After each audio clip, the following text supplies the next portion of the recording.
اعوذ باللہ من الشیطان الرجیم، بسم اللہ الرحمن الرحیم۔ آج ہم سورۃ التین دیکھتے ہیں۔ والتین والزیتون، قسم ہے انجیر کی اور زیتون کی۔ انجیر اور زیتون دونوں ہی ہائیلی نیوٹریشس فروٹس ہیں، اور یہ اب جو لیٹسٹ جو نیوٹریشنسٹ ہیں انہوں نے بھی اس کو پروو کیا ہے کہ they are very very healthy, اور ان میں بہت زیادہ غذائیت ہے جو کہ عام پھلوں کی نسبت بہت زیادہ ہے۔ اور یہاں جو جنت کے پھل ہیں، اور یہاں جو اس سے مراد ہے نا والتین والزیتون وطور سینین وہذا البلد الامین، یہاں جو ہے یہ اس میں دو تین چیزیں یہاں بیان کی گئی ہیں کہ جو یہاں تین سے مراد جو ہے یہ انجیر اور زیتون جو ہیں یہ وہ تین مقامات ہیں، یعنی اس میں شام ہے اور فلسطین ہے اور بیت المقدس ہے۔ تو یہ جہاں یہ تمام انبیاء، موسٹلی انبیاء جو ہے وہ پیغمبر بن کر آئے تھے، حضرت عیسیٰ پیغمبر بن کر آئے تھے، بہت سے جلیل القدر جو ہیں وہ صاحب شریعت پیغمبر یہاں مبعوث ہوئے تھے، تو ان کے حوالے سے بھی کہا جا رہا ہے کہ یہ کیونکہ یہ شام اور فلسطین کے علاقے میں زیتون اور جو ہے وہ انجیر پیدا ہوتی ہے، اس حوالے سے بھی ان کی قسم کھائی جا رہی ہے۔ اور اس کے بعد وہ طور سینین، سینین کا پہاڑ کون سا تھا جس پر حضرت موسیٰ علیہ السلام کو، طور سینا پر حضرت موسیٰ علیہ السلام کو نبوت عطا کی گئی تھی، اور حضرت موسیٰ اللہ تعالیٰ سے ہم کلام ہوئے تھے، یہ وہ پہاڑ ہے۔ اور اس کے بعد جو ہے وہ وہذا البلد الامین، اور اس امن والے شہر کی۔ اب امن والا شہر کون سا ہے؟ امن والا شہر جو ہے وہ ہے مکہ، جہاں سید الرسول حضرت محمد صلی اللہ علیہ وآلہ وسلم کی بعثت ہوئی تھی۔ یہ ہمیں اور بھی آیات سے ملتا ہے کہ حضرت ابراہیم نے بھی کہا تھا کہ اللہ تعالیٰ اس کو، اے اللہ تعالیٰ، حضرت ابراہیم کی دعا بھی ہے کہ اللہ تعالیٰ مکہ کو امن والا شہر بنا دے۔ تو اب یہ دیکھیں کہ یہ پہلے اللہ سبحانہ وتعالیٰ جو ہے نا وہ اپنی ہر چیز کی قسم کھا سکتے ہیں، کیونکہ مخلوق ہے نا، ہم سارے، تین بھی مخلوق ہے، طور سینین بھی مخلوق ہے، اور مکہ کا شہر بھی مخلوق ہے، لیکن ہم جو مخلوق ہیں ساری وہ ہم اللہ کے سوا کسی کی قسم نہیں کھا سکتے۔ اور اللہ کا جو قسم کھانا ہوتا ہے اصل میں وہ اس چیز کو وہ ایمفسس دے رہے ہوتے ہیں، اللہ سبحانہ وتعالیٰ اس چیز کی اہمیت بیان کر رہے ہوتے ہیں۔ اور ان ساری چیزوں کی قسم کھانے کے کیوں کھائی گئی قسم، اس کا جواب قسم کیا ہے؟ اتنی تین امپورٹنٹ چیزوں کی قسم کھانے کے بعد اللہ سبحانہ وتعالیٰ کیا کہہ رہے ہیں؟ لَقَدْ خَلَقْنَا الْإِنسَانَ فِي أَحْسَنِ تَقْوِيمٍ، یقیناً ہم نے انسان کو بہترین صورت میں پیدا کیا۔ دیکھیں یہ جواب قسم ہے کہ تین چیزوں کی قسم کھانے کے بعد اللہ کہہ رہے ہیں کہ واقعی یقیناً ضرور کہ ہم نے انسان کو بہترین صورت میں پیدا کیا۔ سے یہاں کیا مراد ہے کہ اللہ تعالیٰ نے اس کو، اللہ تعالیٰ نے ہر مخلوق کو پیدا کیا نا، کوئی گدھا ہے، کسی کا منہ جھکا ہوا ہے، کوئی جو ہے وہ کسی کی گردن بے تحاشا لمبی ہے، کسی کا کوئی زمین پہ بیچارہ رینگتا پھرتا ہے، اور کوئی بے ڈھنگا ہے۔ تو اللہ تعالیٰ نے انسان کو کس طرح دراز قامت، سیدھا، پرفیکٹ، اور اپنے پاؤں پہ چلتا ہوا متناسب جسم، خوبصورت شکل کے ساتھ بنایا۔ وہ اپنے دونوں ہاتھوں سے کھاتا پیتا ہے، اس کے اعضاء کو تناسب سے بنایا، اس کے ہر اہم عضو دو بنائے، ان میں نہایت مناسب فاصلہ رکھا، پھر اس میں عقل اور آنکھیں، دو آنکھیں دی اللہ نے، ناک دی، اور پھر منہ دیا۔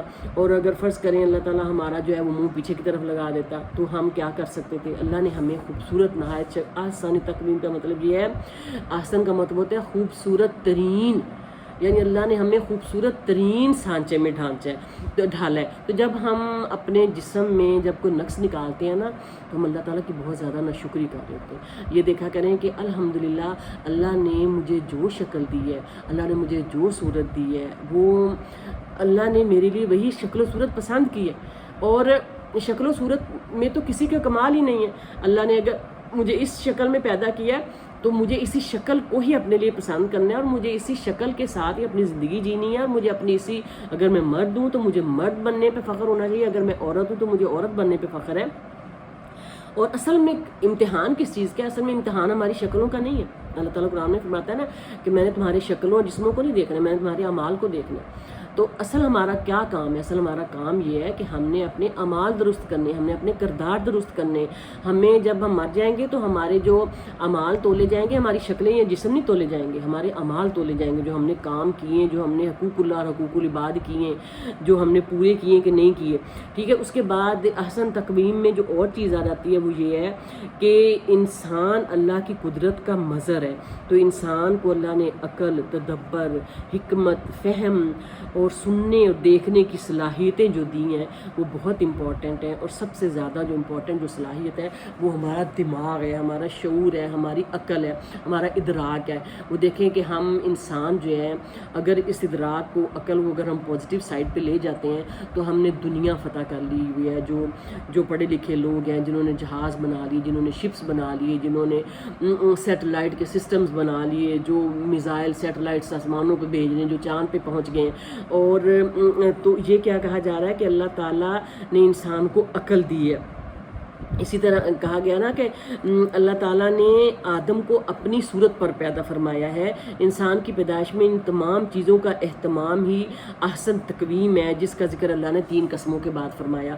اللہ نے قسمیں کھانے کے بعد فرمایا 3 چیزوں کی کہ ہم نے انسان کو بہترین صورت میں پیدا کیا۔ اب آگے کیا ہے؟ آگے یہ ہے ثم رددناہ اسفل سافلین، پھر اسے نیچوں سے نیچا کر دیا۔ پھر اسے نیچوں سے نیچا کر دیا سے کیا مراد ہے؟ اس سے 2 میننگ لیے جاتے ہیں۔ ایک تو نیچوں سے نیچا کر دیا یہ ہے کہ انسان کو اللہ تعالیٰ پیدا کرتا ہے، بچہ ہوتا ہے، تو بچہ جو ہے وہ بالکل کمزور اور لاغر ہوتا ہے، نہ وہ چل سکتا ہے، نہ وہ کھا سکتا ہے، نہ وہ پی سکتا ہے۔ پھر اللہ تعالیٰ ایک ٹائم آتا ہے اس کو اتنی توانائی دیتا ہے، دیکھیں ہم اس کی پرورش کرتے ہیں، لیکن اصل تو پیچھے اللہ تعالیٰ کی ذات ہی ہوتی ہے نا۔ کوئی بچے مر بھی تو جاتے ہیں نا، تو جو مر جاتے ہیں تو وہ ماں باپ خود تو نہیں مارتے۔ اگر ہم اس حد تک بڑے ہو گئے ہیں، اس عمروں کو پہنچ گئے ہیں، اور ہماری اولادیں ان عمروں کو پہنچ گئی ہیں، تو وہ اللہ ہی کی طاقت ہے اور اللہ ہی کی منشا ہے کہ ہم یہاں تک پہنچے ہوئے ہیں۔ تو پھر جب ہم اس عمر کو پہنچ جاتے ہیں، جوانی کو اور شعور کو اور صحیح رشد کو اور طاقت کو، تو ہم کیا کرتے ہیں؟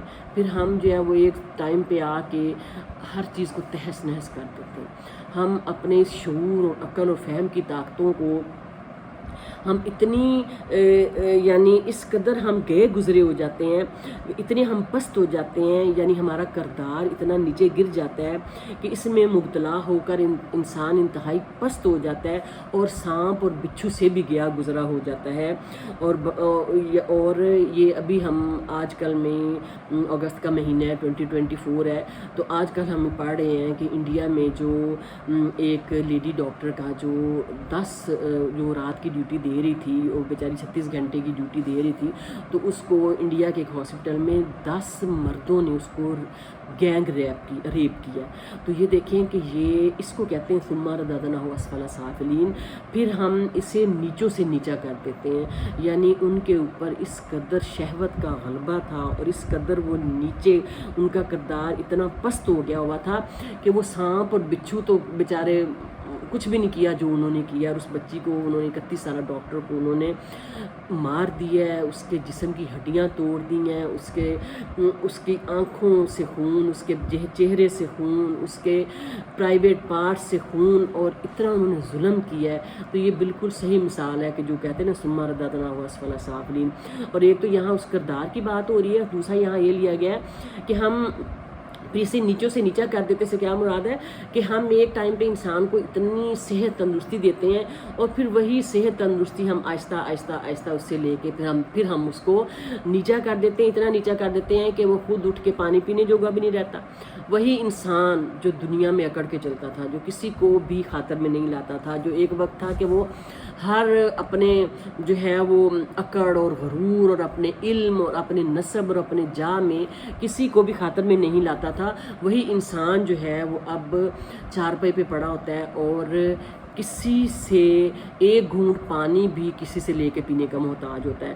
تو اس کو ارذل العمر بھی کہتے ہیں. اس کے لیے ہم دعا بھی مانگتے ہیں اللہم انی اعوذ بک ان ارد الی ارذل العمر، کہ اللہ تعالیٰ مجھے اس گھٹیا یا جو کمزوری اور لاچاری کی اور محتاجی کی عمر، اللہ تعالیٰ مجھے اس سے بچا.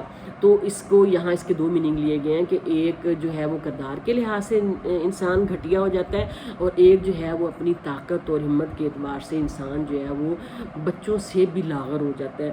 تو پھر دیکھیں کہ وہ وقت ہر ایک پہ آنا ہوتا ہے. تو پھر جب جوانی ہوتی ہے، جب طاقت ہوتی ہے، تو پھر اپنے آپ کو کنٹرول میں رکھا کریں تاکہ اس وقت کے لیے اللہ تعالیٰ ہمارے لیے آسانیاں کرے.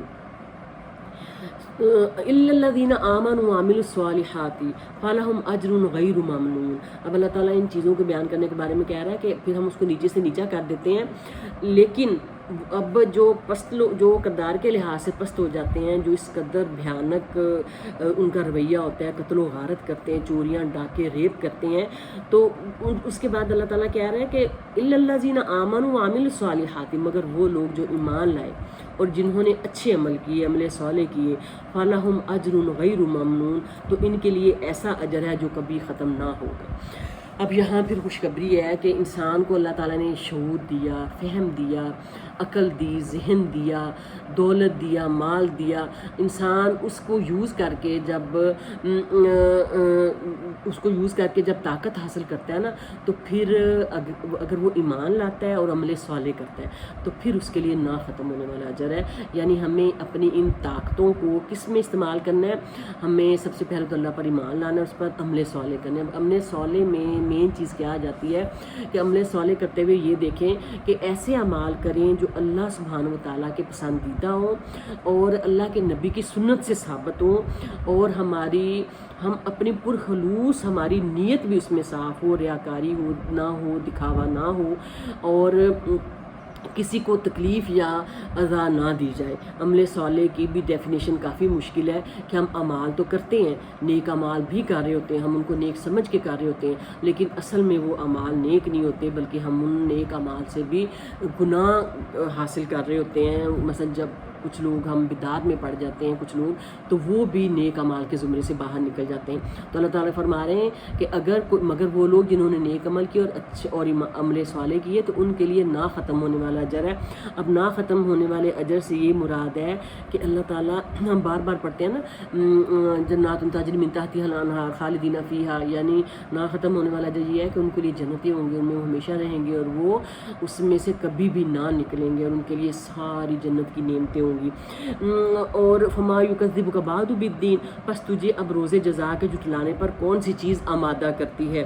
اب پھر کہا جا رہا ہے کہ اتنا کچھ اوپر بتانے کے بعد کہا جا رہا ہے کہ اتنا میں نے تمہیں پیدا کیا ہے، پھر میں نے تمہیں احسن تقویم میں پیدا کیا، اچھی شکل و صورت میں پیدا کیا، پھر میں نے تمہیں بوڑھا کر دیا، بڑھاپا آ گیا تم پہ. اور یہ چیزیں ہم آبزرو کرتے ہیں نا.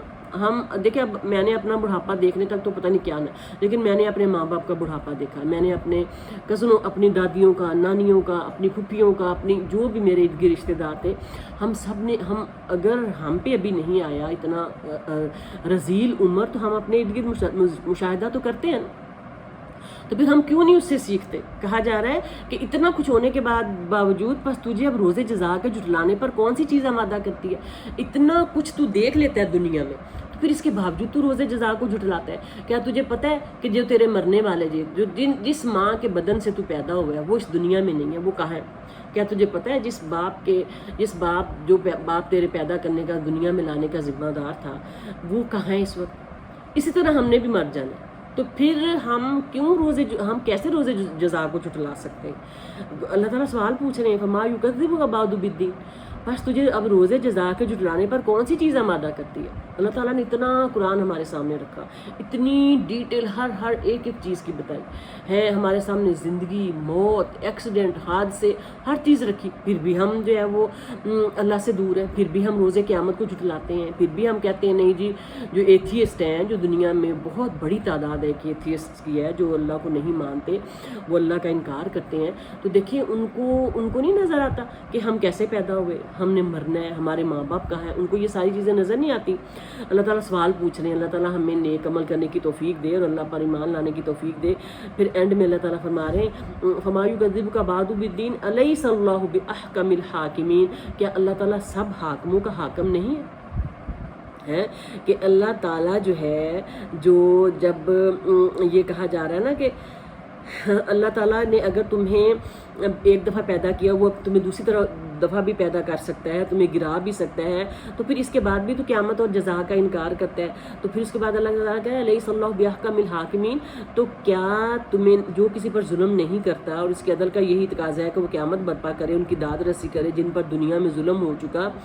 یعنی کیا کہا جا رہا ہے کہ اللہ تعالیٰ فرما رہے ہیں کہ اگر کوئی روز جزا کو جھٹلانے پر، جو روز جزا کو کوئی چیز اگر اسے جھٹلا رہی ہے نا، تو کیا اسے نہیں پتا کہ میں تو سب حاکموں کا حاکم ہوں؟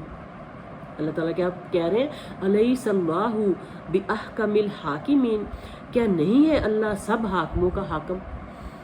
یہ دیکھیں نا، ہم دنیا میں ہمیں ایک چھوٹا سودا مل جاتا ہے، کوئی ہم فرض کریں ہم ڈین بن گئے، فرض کریں ہم پرنسپل بن گئے، فرض کریں ہم ریکٹر بن گئے، چلے ہم کسی ادارے کے سی او بن گئے، تو ہم اس عہدے کو، ہم اس جاہ کو، اس منصب کو ہم یوں سمجھتے ہیں کہ بس جیسے ہمارے جیسا دنیا میں اور بندہ ہی کوئی نہیں ہے۔ تو اللہ کیا کہہ رہے ہیں؟ اللہ کہہ رہے ہیں الیس اللہ باحکم الحاکمین، کیا اللہ تعالیٰ سب حاکموں کا حاکم نہیں ہے؟ تو پھر جب اللہ سب حاکموں کا حاکم ہے نا، تو ہمیں اپنے آپ کو اللہ کے آگے سرنگوں کر دینا چاہیے۔ ہمیں اپنا آپ، جس طرح حضرت ابراہیم نے کیا تھا نا کہ اللہ کے آگے اپنے آپ کو مطیع کر دیا تھا، اپنا چہرہ جو ہے وہ اللہ کے سپرد کر دیا تھا۔ حضرت ابراہیم کے بارے میں آتا ہے نا کہ حضرت ابراہیم جو ہیں وہ حنیفاً مسلم تھے، ہر چیز چھوڑ کے یکسو اللہ کی طرف تھے۔ تو ہمیں اللہ تعالیٰ ہمیں بھی حضرت ابراہیم کے جیسا مسلمان بننے کی توفیق دے، اور ہم اس حاکموں کے حاکم جو اللہ سبحانہ وتعالیٰ ہے، اللہ تعالیٰ قیامت دن ہم اس روز کی شرمندگی سے اللہ تعالیٰ ہمیں بچائے، اور ہمیں اللہ تعالیٰ اپنے آگے سرخرو ہونے کی توفیق دے اور نیک اور صالح اعمال کرنے کی توفیق دے ہم سب کو۔ السلام علیکم ورحمۃ اللہ وبرکاتہ۔